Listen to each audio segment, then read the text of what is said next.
आप भी जीत गए, मेरे से लिखवा लो एफिडेविट के ऊपर। थोड़े दिन के बाद ममता दीदी जेल में होंगी, तेजस्वी यादव जेल में होगा, स्टैलिन साहब जेल के अंदर होंगे, पिनरई विजयन जेल के अंदर होंगे, उद्धव ठाकरे जेल के अंदर होंगे, जितने विपक्ष के नेता ये सारे जेल के अंदर होंगे। अगर ये चुनाव जीत गए, इन्होंने बीजेपी का एक नेता नहीं छोड़ा। केजरीवाल की राजनीति का नया रंग, अब और तेज होगी सियासी जंग। नमस्कार, स्वागत है आपका एयर न्यूज। लोकसभा चुनाव चरम पर है, हर ओर प्रचार का शोर है। 3 चरण का रन खत्म हो चुका है, चौथे चरण के लिए राजनीति का रन सज चुका है। 18वीं लोकसभा के लिए दिल्ली में 25 मई को चुनाव होने, राजधानी पर राज कर रही आम आदमी पार्टी ने 7 सीटों पर जीत के लिए कमर कस ली। दिल्ली में बीजेपी जैसे विरोधियों को हराने के लिए शतरंज की नई बाजी खेल दी है, क्योंकि अब उनके मुख्यमंत्री जेल से बाहर आ गए।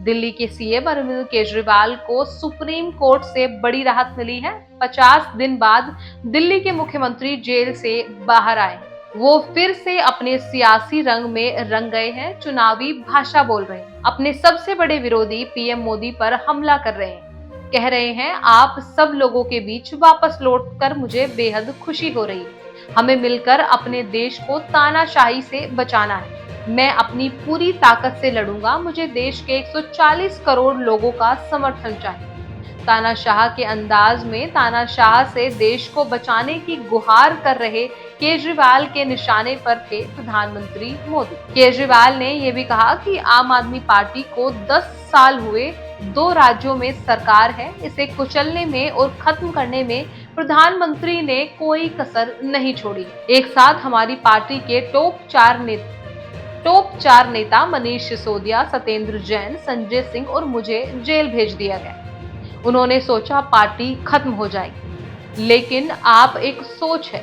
जितना खत्म करने की सोचते हैं उतनी ही बढ़ती। केजरीवाल का कहना है कि पीएम ने मिशन शुरू किया है, 1 नेशन 1 लीडर। मोदी जी देश के सारे नेताओं को खत्म करना चाहते हैं। जितने विपक्ष के नेता हैं उन्हें जेल भेजें, जितने बीजेपी के नेता हैं उन्हें निपटा दें। अगर ये चुनाव जीत गए तो लिखवा लो कि थोड़े दिन बाद ममता, तेजस्वी, स्टालिन, विजयन, उद्धव और सभी विपक्षी नेता जेल के भीतर हो। दिल्ली एक ऐसी जगह है जहां की सियासत में आम आदमी पार्टी खुद को दबंग मानती है और इसी के दम पर वो दिल्ली की सत्ता पर काबिज है। विधानसभा चुनाव में भले ही भारतीय जनता पार्टी की दाल नहीं गलती, लेकिन दिल्ली में लोकसभा की 7 सीटों पर बीजेपी का ही कब्जा है। फिर भी केजरीवाल आरोप लगा रहे हैं कि बीजेपी हार के डर से मुझे जेल में डाल रही है। उनका कहना है कि मुझे जेल में भी डाल दोगे तो ये भी आम आदमी पार्टी जीत जाएगी। इस जन्म में तो आप दिल्ली में आपको नहीं हरा सकते।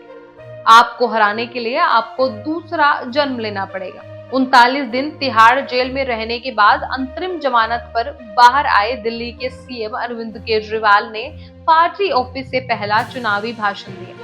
21 मिनट की स्पीच की शुरुआत हनुमान जी से की। प्रधानमंत्री नरेंद्र मोदी तानाशाही, भ्रष्टाचार, देश विपक्षी गठबंधन से होते हुए प्रभु श्री राम के भक्त भगवान हनुमान जी पर ही खत्म। फिलहाल इस रिपोर्ट में बस इतना ही। इस मुद्दे से जुड़े कोई भी सवाल या अपने विचार आप हमें हमारे कमेंट में लिख सकते हैं और उसी तरह की देश और दुनिया की तमाम खबरों के लिए चैनल को सब्सक्राइब करके बेल आइकन को दबाना ना भूलें, ताकि आने वाले समय में आपको हमारी महत्वपूर्ण वीडियो की नोटिफिकेशन समय से प्राप्त हो सके।